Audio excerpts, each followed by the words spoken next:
नमस्कार दोस्तों, स्वागत है आप सभी का इटर्नल क्लासेस बीन फनाइट पर। मेरा नाम है अंकित पांडे।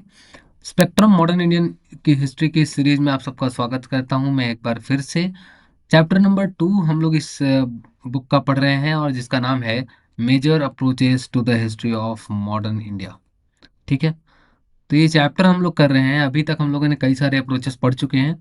आज जो हम अप्रोच पढ़ने वाले हैं वो है कैम्ब्रिज स्कूल के अप्रोच। ठीक है, कैम्ब्रिज जो अप्रोच है, कैम्ब्रिज स्कूल अप्रोच है, उसको हम पढ़ने वाले हैं। तो बेसिकली है क्या कैम्ब्रिज स्कूल अप्रोच, चलिए पढ़ते हैं। According to this school of thought, ठीक है, जो फंडामेंटल कंट्रडिक्शन था अंडर द कॉलोनियल रूल, वो इंपीरियलिज्म और इंडियन पीपल के बीच में था ही नहीं, है ना। इस अप्रोच के साथ लिखने वाले जितने भी राइटर्स हैं, जितने भी हिस्टोरियंस हैं, उनका मानना है कि जो लड़ाई भारत में चल रही थी, वो असल में अगर ध्यान से देखी जाए तो वो लड़ाई कभी साम्राज्यवाद, जो कि ब्रिटिशर्स ने आ, फ- अपना फैलाया था, ठीक है, तो साम्राज्यवाद और भारतीय लोगों के बीच ये लड़ाई थी ही नहीं। असल में ये लड़ाई, इनका मानना है ऐसा, कि ये लड़ाई जो थी वो इंडियंस के आपस की लड़ाई थी। ठीक है, कैसे थी, जरा समझते हैं इसको। ओरिजिन की अगर इसकी बात करेंगे, ठीक है, इसी में हम समझेंगे कि ये किस तरह से कह रहे हैं। ठीक है, तो ओरिजिन की अगर बात करेंगे तो कैम्ब्रिज स्कूल जो आया, वो आया कैम्ब्रिज यूनिवर्सिटी से निकल के, है ना, जहाँ पे कुछ काम करने वाले हिस्टोरियन, जो कि स्पेशली अगर हम बात करेंगे तो ट्रिनिटी कॉलेज और सेंट जॉन्स कॉलेज जो है, वहाँ के कुछ हिस्टोरियंस ने इसके ऊपर काम किया, है ना। अर्ली 1960s और 70s के बीच में ये अप्रोच बहुत तेजी से बढ़ी, है ना। जब हमारा एक नया फेज, है ना, इंडियन नेशनलिज्म का एक नया फेज जब शुरू हुआ, ठीक है, जब एक नया फेज इंडियन नेशनलिज्म का शुरू हुआ, तो उसी फेज में ये उस एक तरीके से अगर आप समझें तो इंडियन नेशनलिज्म को नीचा दिखाने या फिर उसका जो इफेक्ट है उसको कम करने के लिए उसके अपोजिट में ये व्यू आया, है ना। हिस्ट्री का ये लिखने का एक तरीका आया जहाँ पे हिस्टोरियन से ये लिखा कि ये लड़ाई कभी भी, है ना, ये कभी भी लड़ाई कॉलोनियल एक्सप्लॉयटेशन के बीच थी नहीं। देखिए जरा पढ़िए इसको।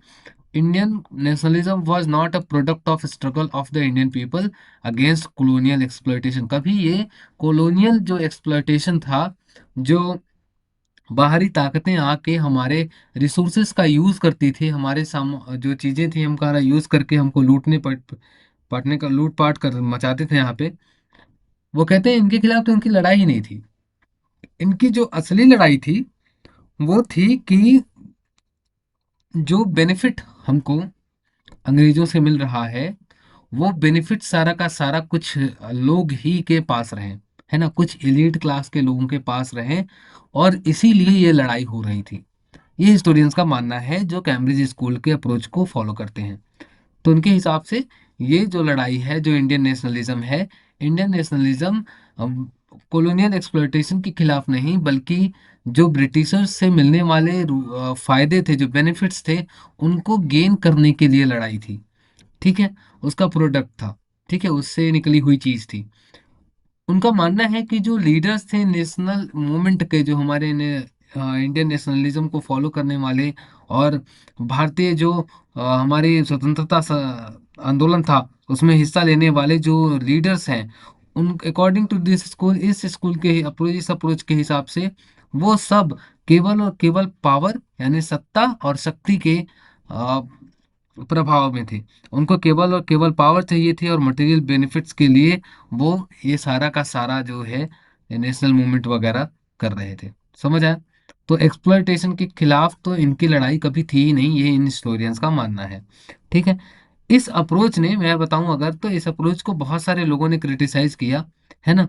किस ग्राउंड पे, तो ग्राउंड पे भैया ऐसे कि इन्होंने जो हमारा जो नेशनलिज्म है, जो इंडियन नेशनलिज्म है, उसके माइंड्स को, उसके आइडियल्स को, है ना, ह्यूमन बिहेवियर को से एकदम दूर करके इसको बस एक एनिमल पॉलिटिक्स बना दिया। ठीक है, हमारी भावनाओं को, हमारे जो हमारा जो आक्रोश था अंग्रेजी शासन के खिलाफ जो निकल के बाहर आ रहा था हमारे लीडर्स का, उसको इन्होंने केवल और केवल ऐसा बता दिया कि ये नेता जो है ये खाली पावर और मटेरियल बेनिफिट्स के लिए लड़ रहे हैं एक दूसरे से, ब्रिटिशर से मिलने वाले फायदे के लिए एक दूसरे से लड़ रहे हैं। तो ये पूरी की पूरी ऐसा बना दिया ना कि जैसे एक एनिमल पॉलिटिक्स चल रहा है ना, जिसको जंगल राज कहते हैं, मारो काटो जो भी करना है करो लेकिन बेनिफिट हमको मिलना चाहिए। ऐसा पेश कर दिया हमारे इंडियन नेशनलिज्म को। कुछ स्कॉलर्स भी हैं इसके, जैसे अनिल सिल, है ना, जिनको इस फाउंडर माना जाता है कैम्ब्रिज स्कूल का। इनकी किताब, बहुत सारी किताबें हैं, emergence of Indian nationalism, modern India and the west, power and the protest in Indian empire, ये आर्टिकल्स हैं कुछ। फिर जॉन गैलेगर हैं, India a British Raj with Seal and Johnson, है ना, अनिल सील के साथ ही मिलकर इन्होंने लिखा है। ठीक है, और गॉर्डन जॉनसन भी इसमें है। ठीक है, the African and Asian empires, Britain and India between the wars, ये इसे लिखा है इन्होंने कुछ। ठीक है, provincial politics and Indian nationalism, ये गॉर्डन जॉनसन की किताब है ना। The Cambridge history of India, है ना, the cultural atlas of India. इसके बाद डेविड वॉशब्रुक, है ना, Judith M Brown, Eric Stokes. तो ये पीडीएफ तो आपको मिल जाएगी, तो इसमें से आप पढ़ सकते हैं क्या है, किन की किताबें क्या हैं। ठीक है, जैसे आप डेविड वॉशब्रुक की पढ़ेंगे तो the emergence of provincial politics, South India 1770 to 1840। ठीक है, law state and agrarian society in colonial India, Gandhi the prisoner of hope, Nehru a political life, modern India the origin of an Asian democracy, है ना। Eric Stokes की अगर पढ़ेंगे तो the peasant and the Raj, the English utilitarians and the India, land and society in India, ये Eric Stoke की किताब है। अब आते हैं कंक्लूजन पे।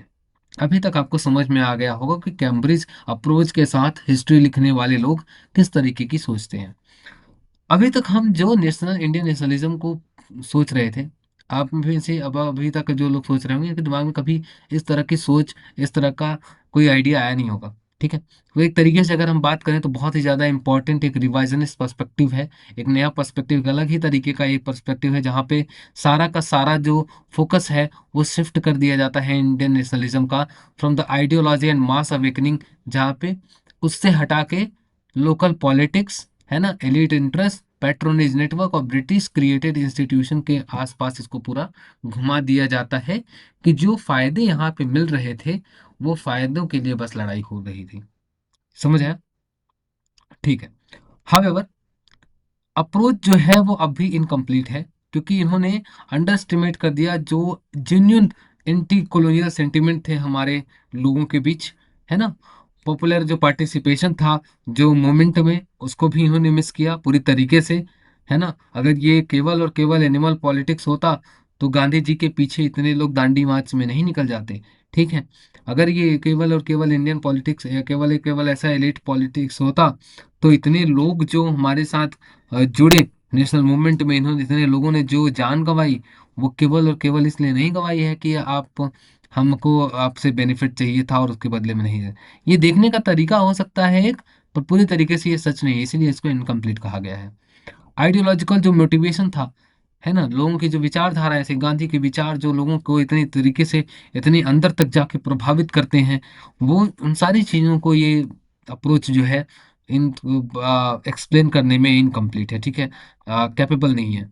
ठीक है, और इन्होंने केवल और केवल इंडियन नेशनलिज्म को रिड्यूस कर दिया, है ना, एलिट बार्गेनिंग में। ठीक है, कि यहाँ के लोग आए हैं जो है बेनिफिट्स कमाने के लिए कुछ भी कर सकते हैं। It fails to capture the emotional, social and revolutionary dimensions of the India's mass movements. ठीक है, 10, while the Cambridge school enriches, है ना, थोड़ी थोड़ी हमको बताती है कि उस वक्त पे जो पॉलिटिक्स थी, जो पॉलिटिकल प्रोसेसेस थे, कैसे थे। पर अगर हम इसको देखना चाहें कि ये कंप्लीट एक्सप्लेनेशन है नेशनल इंडियन नेशनलिज्म का, तो बिल्कुल नहीं, है ना। जड़ जड़ से इसको हम इसको सिरे से एकदम नकारते हैं कि बिल्कुल भी ये इंडियन नेशनलिज्म का सही एक तरीके से जो एक्सप्लेनेशन है देने में बिल्कुल भी असमर्थ रहा है। ठीक है, हर तरीके से असमर्थ रहा है। अगर नेशनल इंडियन नेशनलिज्म को समझना चाहते हैं तो एक बैलेंस्ड, है ना, व्यू हमारे पास होना चाहिए, जहाँ पे हम दोनों को, एलिट जो पॉलिटिक्स चल रही थी उस वक्त उसको भी, और मास बेस्ड आइडियोलॉजिकल मोबिलाइजेशन को भी हमको ध्यान में रख के कोई भी किताब या कोई भी रचना अगर हमको करनी है, कोई भी अप्रोच हमको लिखनी है, तो हमको इन दोनों को मिक्स करना पड़ेगा। ठीक है, तब जाके हम बेहतर, हो सकता है किसी किसी का स्वार्थ छिपा हो इसके अंदर, है ना, समझ आ रहा है, हो सकता है किसी किसी का स्वार्थ छिपा हो, किसी ने अपने फायदे के लिए, अपने पर्सनल फायदे के लिए ये सब सारी चीजें की हों, बट पूरा का पूरा इंडियन नेशनलिज्म और पूरा का पूरा हमारा नेशनल मूवमेंट केवल और केवल एलिट बार्गेनिंग नहीं था। ठीक है, इसको समझना पड़ेगा। ठीक है, तो कैम्ब्रिज स्कूल पूरे तरीके से इंडियन नेशनलिज्म को आ, समझाने में अनसक्सेसफुल रहता है। ये एक्सप्लेनेशन बिल्कुल बकवास है।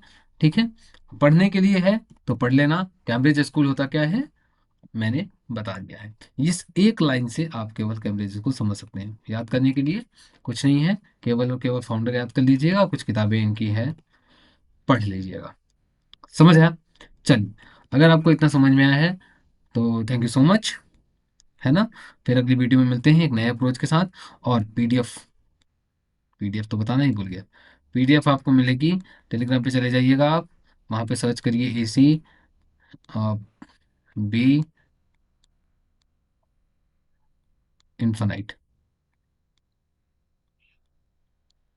ठीक है, ECB इन्फानाइट सर्च करेंगे टेलीग्राम पे, आपको मिल जाएगा चैनल, उसको फॉलो कर लीजिए, उसको ज्वाइन कर लीजिए।